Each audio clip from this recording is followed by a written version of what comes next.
বাংলাদেশে কওমি মাদ্রাসা নিয়ে বড় ধরনের একটি চক্রান্ত চলতেছে। কিভাবে কওমি মাদ্রাসাকে ধ্বংস করা যায়, এর মধ্যে জড়িত আছে বাংলাদেশে কিছু হলুদ হলুদ মিডিয়া এবং কিছু কুলাঙ্গার পার্টি।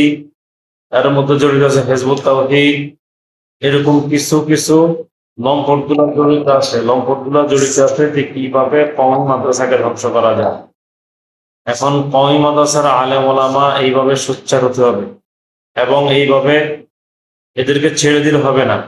এই যে বলৎকার অভিযোগ দিয়া কওমি মাদ্রাসাকে ধ্বংস করে দিতেছে ওলামায়ে কেরাম, কেন এখনো চুপ আছেন আপনারা? কারণ তারা বলৎকার অভিযোগ দিয়া মাদ্রাসাগুলো ধ্বংস করে দিতেছে। আমাদের কওমির আকাবিরদের বদনাম বলতেছে, গালি দিতেছে। এদেরকে অতি দ্রুত আইনের আওতায় আনতে হবে এবং বিচার করতে হবে।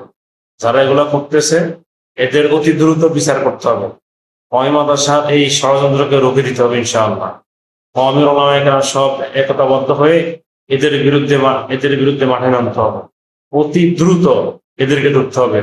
যারা যে সমস্ত হলুদ মিডিয়া এগুলো করতেছেন আর যে সমস্ত পুলিশ বাইরে এগুলা সাথে জড়িত আছেন, আপনাদেরও ভাই বিচার হবে, আপনাদেরকেও ছাড় দেওয়া হবে না।